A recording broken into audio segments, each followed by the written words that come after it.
So why did I choose dentistry? I was the first dentist in my family, like I mentioned, but I knew I wanted to do something in the healthcare field ever since high school. I loved biology in high school. It was kind of my favorite subject of all time, which um, was kind of surprising to me because up until like freshman, sophomore year, I didn't really have an interest in science, but my biology teacher was so great and I just had so much fun. And so going into college, I knew I wanted to do something in the science field, but further something in the healthcare field because I love interacting with people and helping people. So I didn't know which route I wanted to go. And I had a family friend at the time who was studying for the DAT and interested in going to dental school. And so she suggested to me, why don't you try shadowing a dentist and see if that's something you're interested in? So I decided to start shadowing a few different dentists in college. And I loved the aspect that they had of interacting with their patients. A lot of these dentists were able to recognize patients by their name and ask how their children are doing, and just seemed very involved in their lives and had a very good relationship and connection with their patients. And I really enjoyed that aspect. So I decided to kind of pursue that route in college. I also love that as a dentist, you have the option of, just working as an associate or owning your own practice and running your own business. I think that's kind of unique to the healthcare field. I know other jobs in the healthcare field offer this as well, but dentistry is one of those. And I really love that you have that flexibility. There's a lot of flexibility to your work schedule as well. You could work 5, 6 days a week, or you could decide to, work 3 to 4 days a week, depending on what you're looking for and what your life and schedule and things outside of work look like. So I really love that aspect. I also love that as a dentist, you utilize your creative and artistic side. Looking at a smile design and looking at someone's face and teeth is a very artistic quality that you have to possess. And everyone's teeth are different, everyone's smiles and faces are different, and being able to tailor the right smile for your patient is really fun and different, and really utilizes some of your artistic side. Obviously, dentistry also uses a lot of manual dexterity. You have to have a lot of skills with your hands and working with your hands in a small space. And so if you've ever had experience with art or sculpting, ceramics, or even like a musical instrument or something like that, and you love using your hands to create something, I think dentistry is a great option for you. More specifically, why did I choose orthodontics? Like I said, I grew up with braces. I had a phase 1 and phase 2, so a total of about 4 years of braces, which as a young kid, that's a huge chunk of your life. A huge part of my middle school I spent with braces. And personally, it just had such a big impact on my life. I had very crooked teeth. I had teeth that didn't come in for a long time, and a phase of life where I didn't have any front 4 teeth at all. And it was just a very memorable time in my life. I still remember that time in my childhood. And so having braces just had such a huge impact on my life. And I'm so happy with my smile now. I'm still wearing it proudly to this day, thanks to my orthodontist. And knowing that impact it had on me, I thought it would be such a cool profession, being able to impact my patients in the future. It's a very rewarding profession, being able to impact someone's confidence and self-esteem, and helping patients feel like the beauty of their smile is a very rewarding experience and feeling that you can have. I love that you can have a positive impact on your patients. And this picture right here is actually a patient of mine I had during residency.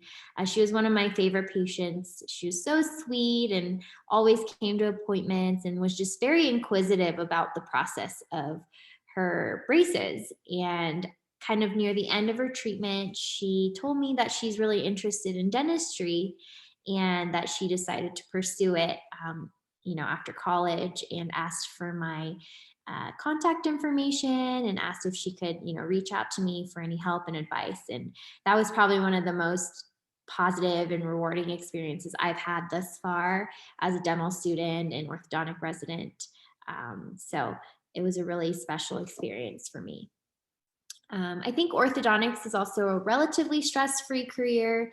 Obviously with any job comes stress, and it wouldn't be a job if you're never stressed out, I think. But relatively speaking, I think you have a very flexible work schedule. You have a patient population that's generally happy to be there and happy to see you. With general dentistry and some of the other specialties in the dental field, you're seeing a lot of patients who are in pain, who don't necessarily want to be there to see you. It's very rare to meet someone who says, "I love the dentist. I love being here." I think as a dental student, I had so many patients tell me that they hate coming to the dentist and it's their least favorite thing in the world. And a lot of the times it can be kind of like a negative environment, I guess. And orthodontics, on the other hand, is a little bit different because I feel like most patients come there seeking treatment to want straight teeth, and they're more motivated to be there because they're kind of hoping for that end goal of achieving a beautiful smile. So it's very interesting how the environment and the dynamics between the relationship of the provider and patient can change depending on what kind of environment they're in. So I love orthodontics for that reason. I also love that you're using both your logical side and your creative side.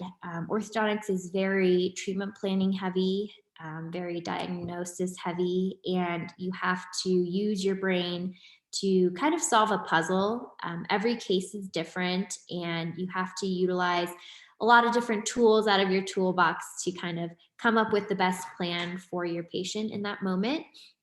So that's kind of the logical side, but like I mentioned, there's a lot of creative sides to it as well, because you're using your eye, your trained eye, to be able to create a specific smile design for that patient. So I also love that you develop a relationship with your patients over the course of treatment, because orthodontics, you're seeing them every month, and average time of a treatment is about 12 to 24 months. So you're seeing them monthly for a course of 1 to 2 years, and it's inevitable that you'll be developing relationships with them. And I love that you see such a wide variety of patients as well. I love seeing my middle schoolers who are kind of going through that phase of life, and it's really funny to see what they're going through in that moment, because it kind of brings me back to when I was there as well. But it's also really cool that I see a lot of older adults as well. With the invention of Invisalign and aligner therapy, I think more adults are motivated to get orthodontics later in their life. And I've had patients who are in their 60s, 70s who are seeking treatment. So it's cool that you're able to kind of make an impact on such a wide variety of people and ages. So what are some important aspects of orthodontics? Like I mentioned, self-esteem, confidence, being able to impact someone positively in that way, I think is a really important thing, and it can't be, disregarded for sure. But obviously there are more health-related benefits to it as well.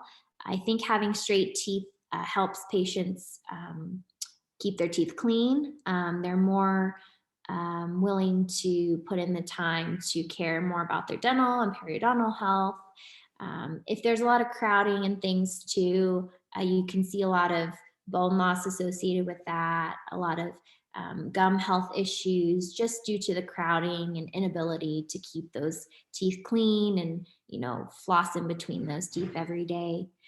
You're also helping to establish a healthy and functional bite.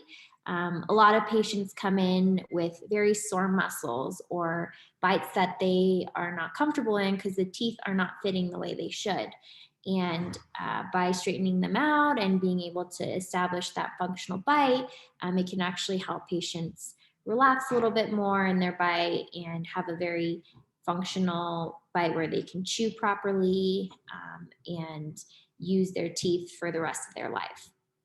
We also look at the jaw and skeleton as a whole, and orthodontists often take what we call a lateral ceph. It's an x-ray of the side of your face, and it shows us the position of the jaws. If the upper jaw is too small or too far back, the lower jaw is too far forward or too far back. And if we catch patients at the right age when they're in peak growth, we are able to kind of manipulate growth and get the jaws where they're supposed to be. But if they come to us a little bit too late when growth has ceased and they're done growing, they're reaching adulthood or are in their adult lives, we may have to treat them in conjunction with orthodontic surgery. So we actually work closely with surgeons who actually will do jaw surgery on patients, get the jaws where they should be, and then we help level all their teeth out and kind of finish their bite off. So I actually have a case that I'll show kind of towards the end of treatment or towards the end of this presentation of a surgical case, which I think is really cool. We see a lot of young kids, and I mentioned I had phase 1 growing up. So a lot of patients who are, in the ages of 6 to 8 come with, upper jaws that are too narrow that we need to expand, or they have a thumb sucking habit, which will lead to an anterior open bite down the line, or their jaws are not fitting together correctly. And if we fix these at the right time, we're able to prevent any skeletal malformations down the line. And expansion is best done when you're young and your suture has not fused yet. So we like to catch a lot of these problems early on. But then, obviously I'm not saying if you come to us at a later age, we can't help you. It's just a little bit more difficult, and we'll have to use more intense treatment therapies in order to get to where we need to be. So we like to encourage patients to be seen by an orthodontist by the age of 7, because there's so much we can do when they're still young. And like I said, correction of habits to allow for normal growth. A lot of patients have thumb sucking habits, tongue thrusting, things that can permanently affect the position of their teeth if they keep going through with these habits into adulthood. So we like to catch them early and set good habits from a young age. So the first case I wanted to show is a phase 1, like I've been mentioning. This patient came to us with an anterior crossbite here, you can see, as well as a posterior crossbite. And the reason for that is she has just too narrow of an upper arch, which we call the maxilla, compared to her lower arch. And if we didn't catch this early on and we weren't able to see her until she was done growing, this could lead to a permanent skeletal malformation where, the only treatment option would probably be to go through with orthodontic surgery.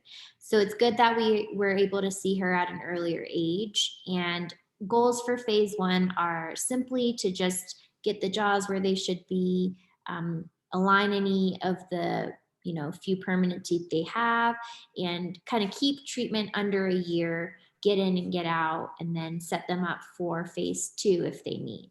So our goals for this case were to just expand the upper arch, align these 2 front teeth as best we can, and then kind of retain her in a retainer until she's ready for phase 2. So this is mid-treatment. You can see we have this Hyrax, which is a rapid palatal expander in. We've got these braces on the top teeth to help just align these front 2 teeth and get things nice and straight. But we're not majorly trying to fix her bite or do anything intensive at this point. We're just trying to maintain space on the lower arch, get these front 4 teeth aligned, and expand her upper jaw until she's ready for phase 2. So this is at the end of phase one. You can see we got rid of her anterior crossbite. She no longer has that posterior crossbite, and her front four teeth are pretty well aligned. You can see here she has what we call a peg lateral, which is this cute little tooth. And it's pretty common for patients to have these lateral incisors that are too small compared to the rest of their teeth.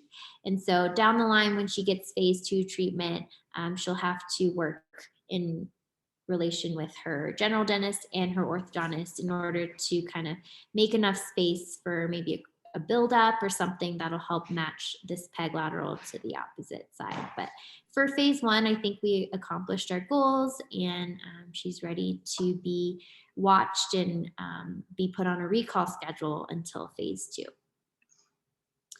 This is a Invisalign case, which the patient came to us because she just wanted to align these teeth. You can see some crowding on the bottom and this little window up front because her lateral incisors are too intruded or high up. At first glance, this seems like a pretty simple case, but these cases can be a little bit more tricky than they seem, just because, especially with Invisalign, it's hard to move these lateral teeth because they're just too small for the tray to grab onto. And so oftentimes we need to do multiple refinements and kind of go back and forth with Invisalign to get to the final position. Another thing that is a little bit concerning is that she has this crowding here, but she has pretty thin tissue down on the bottom, and being able to straighten these teeth out without causing any gum recession or negative impacts to her periodontal health is something that we have to be mindful of during treatment. So this was the end of treatment. She was really happy with the results, but as an orthodontist, when we're critiquing the results, there are definitely things that I think we could have done better. You can see here that that window up here has gotten smaller, but it hasn't gotten to a place where I would be really happy with. I would ideally like her to have a bit more overbite here. She has what we call class 2 canine. This is a class 1 canine, which shows a really good occlusion. All the teeth are interdigitating together, but you can see here, they're not quite interdigitating as they should. So in an ideal world, I would have liked to keep continuing with treatment a little bit more, but the patient was burnt out of treatment. She didn't want to wear her rubber bands anymore. And she was really, really happy with the results because all her teeth are lined up and she has a really great, beautiful smile. So sometimes you kind of have to gauge, how much longer does the patient want to be in treatment and kind of weigh your, benefits, pros and cons before deciding to be done. But I think overall it's a really great result and the patient was really happy.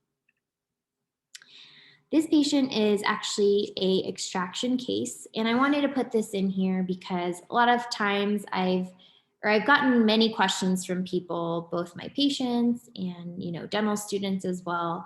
Why do orthodontists take out teeth in order to straighten them? Like, they don't understand why they would want to take teeth out to straighten their teeth. And there's actually multiple reasons why we do that. And obviously, if we can treat a case without taking out teeth, that would obviously be our first choice. But there are times when it could actually be detrimental to the oral health if we try to align everything and treat without taking out any teeth. So in this case, you can see the patient has pretty proclined incisors, meaning they're very flared out. She also has a mentalis strain here. Mentalis is the muscle in your chin. And when you're trying to close over teeth that are really flared or proclined, you have this straining of this chin muscle. She also has very procumbent lips, meaning they're very protrusive, which is another indicator that she has those flared incisors. She has some crowding here, although it's not a lot of crowding, but she does have crowding. And in order to resolve that crowding, if we were to treat it without taking out any teeth, we would be flaring those teeth out even more, which they're already flared, and we wouldn't want to flare out even more and worsen this mentalis strain and everything that I just mentioned. She also has this lateral open bite here, which may be kind of contributed due to this tongue thrust she might be having or this tongue positioning that she does. But in order to close this open bite down, we would need to take out some teeth and kind of retract those teeth back. Like I mentioned, she has very flared teeth. And due to those flared teeth, she has, once again, this thin tissue down here. And if we were to try to line everything up and flare those teeth even more, we would be causing gum recession, could be causing bone loss, and it just wouldn't be a stable occlusion or stable bite for her as she ages. And, these teeth need to last her until she's older and through the rest of her life. And we want to make sure everything is stable and she has the best chance of keeping her teeth as long as possible. So for all of these reasons, we decided to take out 4 premolars. So these are the premolars here. We have 4 on the top, 4 on the bottom. And so we decided to take out 2 on top, 2 on bottom in order to reduce this flaring, in order to reduce the protrusion of her lips, get rid of this mentalis strain, and close her lateral open bite. So this is mid-treatment. You can see everything's lining up really nicely. She's got a little bit of space here left just from that extraction that we did, but we're pulling everything back in order to reduce that flared, those flared incisors. We're kind of retracting them back.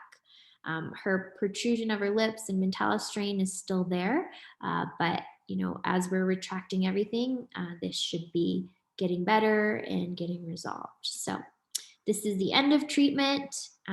She was very happy with the end result. You can see in this lateral ceph, her incisors are no longer super flared or proclined. That mentalis strain is gone. Her lips are at a very nice position from the profile of her face. She's not protruding those lips as much anymore. Everything's lined up really, really nicely. Her gums look really good. There's no recession visible. That lateral open bite is closed down. So I think this was a really successful extraction case. And I love showing this case to people who may be a little doubtful of why we want to take out teeth. But if done correctly and done in the right situations, it can cause really great results. This is that surgical case that I was talking about that I wanted to show. And this patient came to us kind of towards the end of his growth, and it would be too late for us to try to expand his upper arch at this time. He has a posterior crossbite here, as you can see. He's got this anterior open bite, which wasn't caused by any thumb sucking habit or any habit that he had. It was actually a skeletal malformation causing this anterior open bite. In this lateral ceph, you can see that he has a really long lower jaw or mandible compared to his upper jaw. And so this patient was treated with a double jaw surgery. So the upper jaw was impacted up here. So the posterior was brought up. The anterior was brought down in order to close this open bite. It was also expanded out because of that crossbite he had. And then on the lower jaw, he had a mandibular setback, meaning his lower jaw was brought back a little bit in order to establish a better harmony between the upper and lower jaws. So this was a patient right before surgery, and we often have to tell patients when we're setting them up for orthognathic surgery that their bite is probably going to get a little bit worse before we make it better with surgery. So his open bite has gotten a little bit more visible, more open, which is to be expected with any surgical case. And these gnarly looking things here are actually what we call surgical hooks, and they're actually not as uncomfortable or scary as they look. The patients tolerate them pretty well, but we place these because that's actually what the surgeons use to grab a hold of the segments during surgery. They might even use these to tie them into the splint at the end of surgery. So we send the patients in with these hooks when they're ready to go. And at the end of surgery, he's looking really, really great. That open bite is nicely closed. He's got a really good overlapping of his teeth.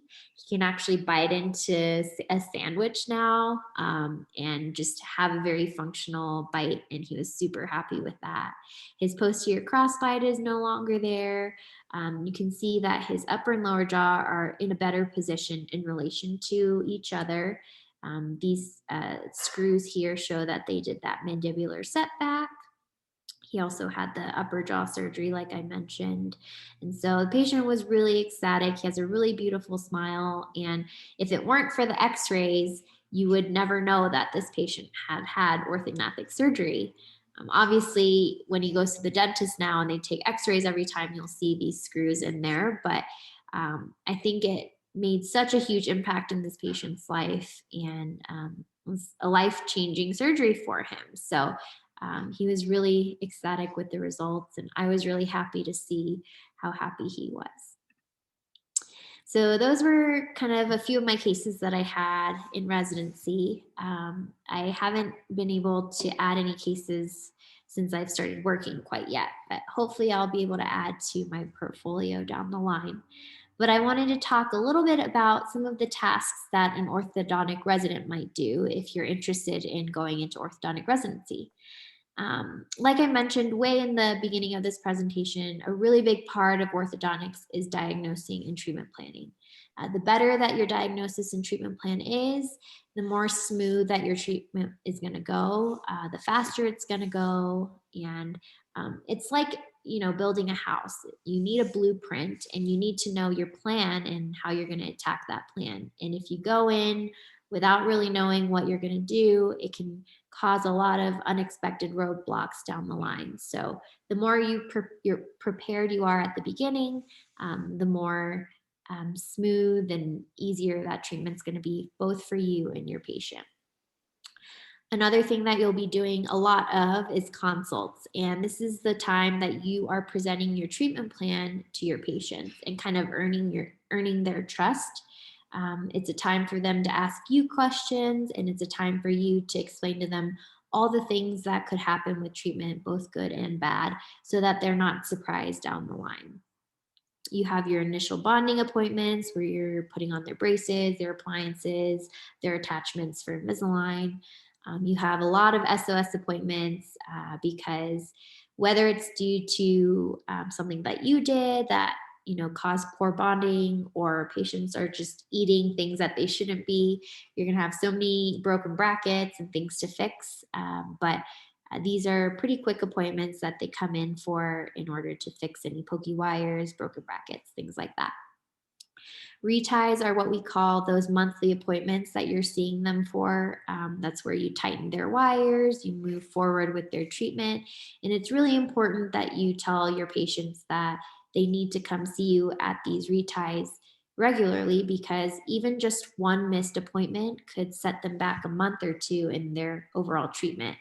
And when you're talking about 12 months of braces, a whole month of treatment loss is actually a big chunk of it. And they need to be able to know that. So, 8 months down the line, when they've missed 4 appointments with you and you're telling them they're still far away from being done, they know that it was, partly due to their missed appointments and not keeping up with coming to see you.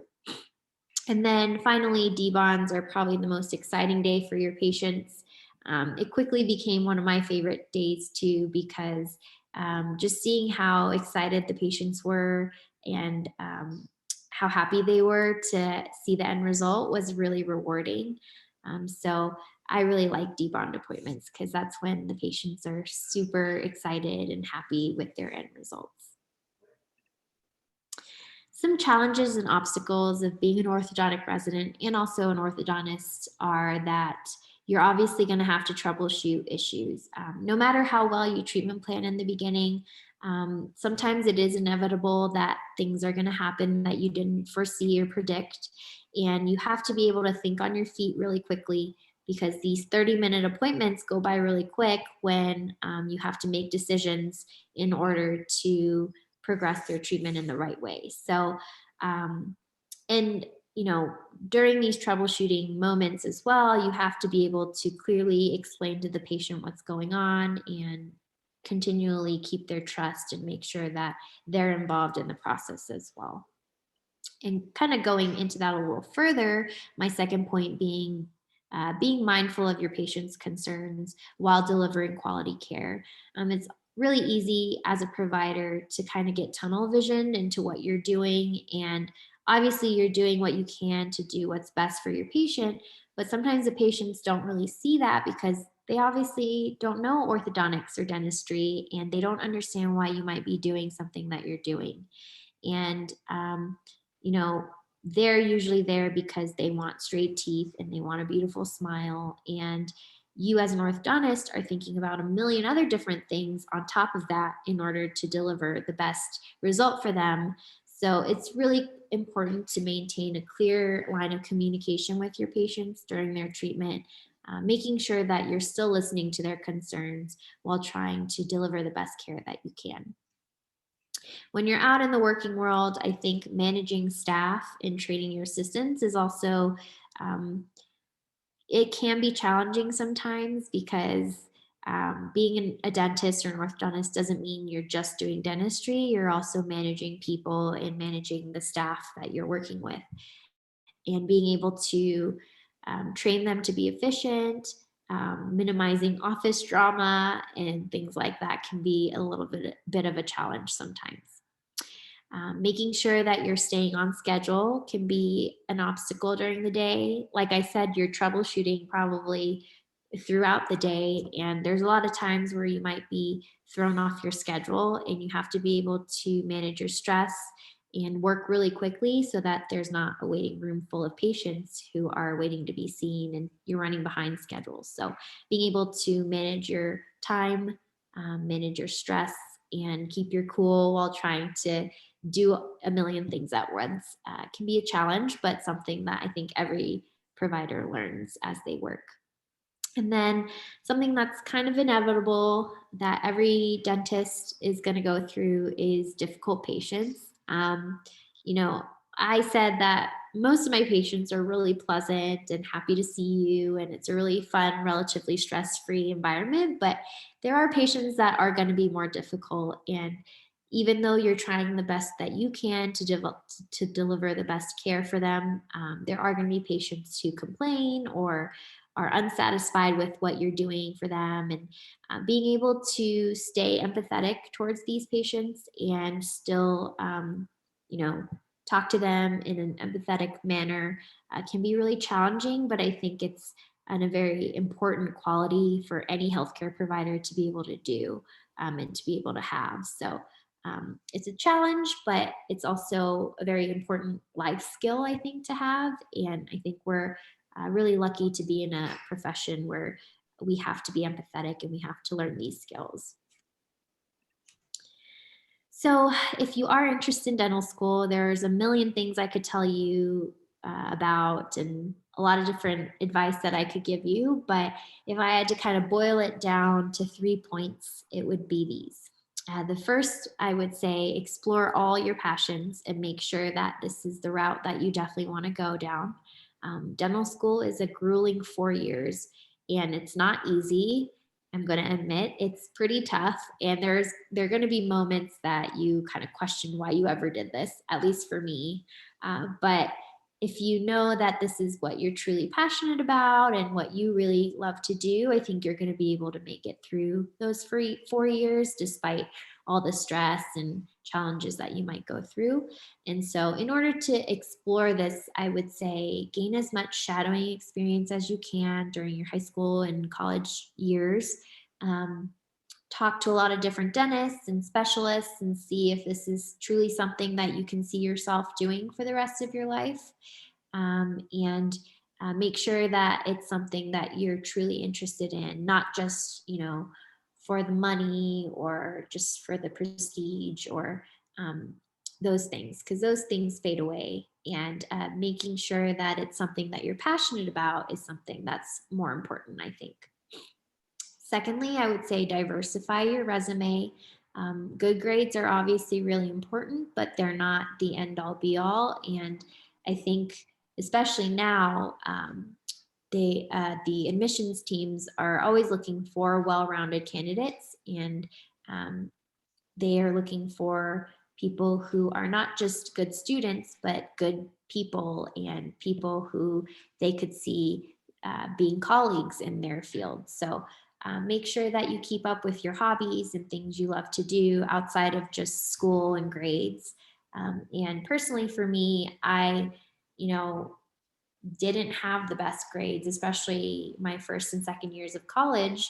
Um, it definitely was a little bit tough for me trying to figure out how to study and maintain good grades and balance my college life. And so I was very worried, I think, about not being able to go to dental school. And I learned that, looking back now, it's not just about grades, and there are always options and always ways for you to still get accepted and go to dental school if that's truly what you want to do.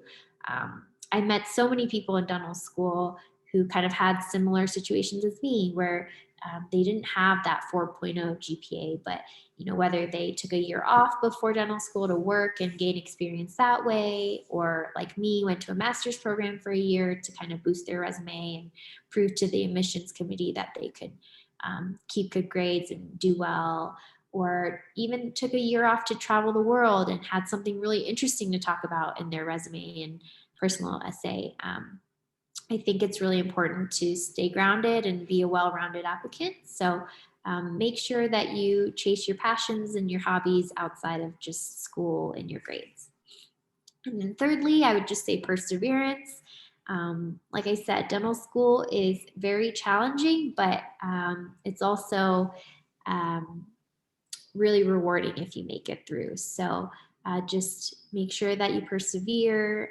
Don't get too discouraged if you're not doing as well as you hoped, because everyone's human and everyone makes mistakes. But I think as long as you persevere and you know that this is the route you want to go down, you'll always find a way to make it. So those would be my three big advices, I guess. And obviously, if you have any other specific questions, maybe about the master's program that I did, or the dental school application process, or anything like that, feel free to reach out to me either on my Instagram or my email. I would love to connect with all of you guys. And I love talking to pre-dental students, because it's really inspiring how many people are so interested in this field still, and that I may be helping in some way. So thank you guys so much for having me. And if you guys have any questions now, I'd be more than happy to answer them as well. Thank you, Dr. Lee, for that amazing presentation. The slides were so cute, and I loved the cases that you presented. And now we have Dia here, who's going to read some questions from our chat. Yes. So the first question is going to be, what do you wish you had known about this field before you entered it? Ooh, I think all of the challenges and obstacles that I mentioned earlier. Going into it, I just wanted to be an orthodontist or dentist so bad that I didn't really take the time to think about some of the challenges that I might be going through. But I think that's true for any career. You're going to have challenges, and you're going to have to be able to troubleshoot. So that's something that I wish I had known, I guess, so that I wasn't so discouraged the first few times that I went through some of the harder times. Another thing is too, I think dental school, especially these days, is getting pretty expensive, and you do have to take out loans, and everyone finds a way to make it work, but that's definitely something that you have to be prepared for. So I would suggest, doing a little bit of research and seeing what schools, interest you, but also their tuition and what that would look like financially for you and your financial loans and the future in that way. For sure. The next question is, how has COVID affected your practice, considering the high risk of transmission in this field? Yeah, so when COVID happened, I was actually still in residency, and it changed residency quite a bit. We did like at-home Zoom learning for about 2 months, which was interesting. So that was 2 months of not seeing patients. But when we got back, we had a lot less patient flow because we had to maintain that 6 feet distance. And there was a lot more PPE. We had to wear like the N95 and the face shields and the gowns. So I think in that aspect, not just physically it was more difficult, but it's crazy how even trying to connect with a patient through all of that gear can be pretty tough. So that was kind of a challenge that I didn't expect. I think now, though, we are starting to bounce back from COVID slowly. I guess because I've only been working for a month, I don't have anything to compare to before COVID, but I mean, pretty busy now again, and a lot of patients are starting to seek out treatment. So it hasn't affected us long term, I don't think, but we still are obviously very cautious about having our masks on at all times and having proper PPE and things like that. But I think dentistry, we're fortunate because people still need dental care, and people still are seeking out treatment. So I think we're lucky in that way. Yeah. And so the next question is, how does your career affect your lifestyle? Ooh, so it definitely think that it allows for a very flexible lifestyle. I'm still working full time, but I work between 16 to 20 days a month. So if I'm working 16 days a month, that's average 4 days a week, which is still considered full time. And so it's really nice being able to have some time during the week to myself and having a life outside of work, which is really nice. Once I'm done with work, I'm done with work. I come home and I kind of unplug and do what I want to do. So that's really nice too. I think on top of that, if you're your own practice owner, you have a lot more flexibility in that way. You can manage however you want to make your schedule work. So you have a very good work-life balance as a dentist and an orthodontist. Yeah, that's really nice to hear because work-life balance is so important. When you get so further along in your career, it's so hard to balance it. But this field makes it a little bit easier. I agree. And then the next question would be, what skills and personality traits are most needed to excel in this field? What skills and personality traits? So I think skills are obviously good technical skills with your hands, like manual dexterity, having an eye for detail, and being able to be detail oriented when you're working in such a small space. Um, Personality traits, I think you have to be able to love interacting with people. And I'm kind of like an extroverted introvert. So I can be pretty introverted when I'm at home, but I do love interacting with people and patients when I'm at work. So being able to establish connections with other people is really important.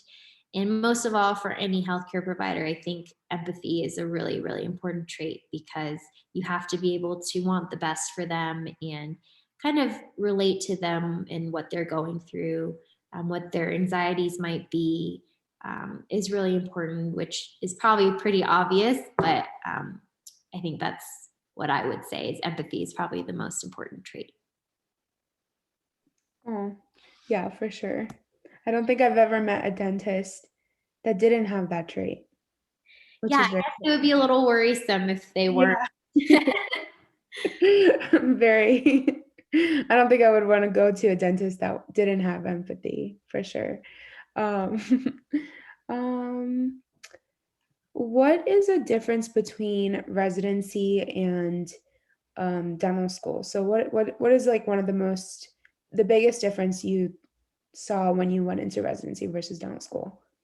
Yeah, so once you're in residency, you've graduated dental school and you're technically a doctor at that point. So I think the faculty treat you a little bit differently because in dental school, you're still a student and it can be a little frustrating sometimes, some of the things that you have to go through.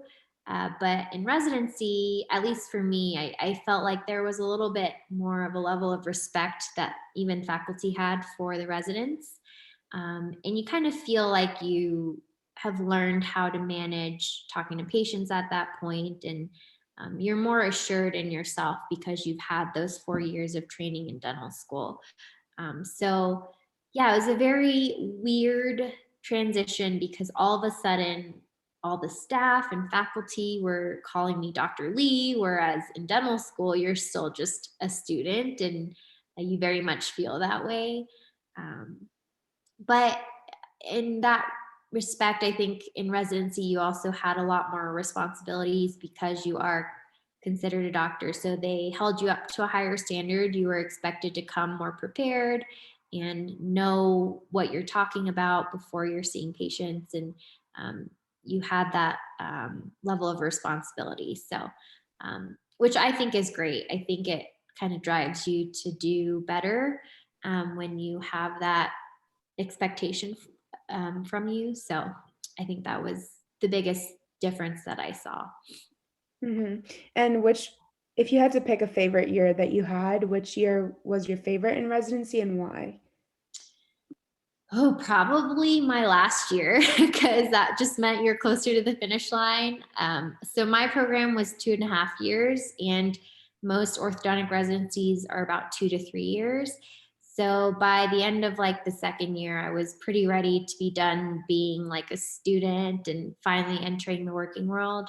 And I think at that level two, you have a certain level of knowledge, and um, you get more excited about your field because you are able to actually have conversations with other orthodontists and kind of know what you're talking about. So it makes you really excited to start the working world and finally getting out there and um, kind of reaching the goals that you've been striving for your whole life. So it was definitely probably my last year.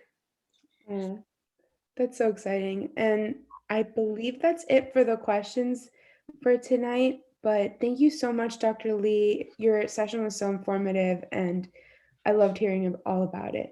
So thank you so Thank much. you so much. Yeah, I really enjoyed it. And thank you for inviting me.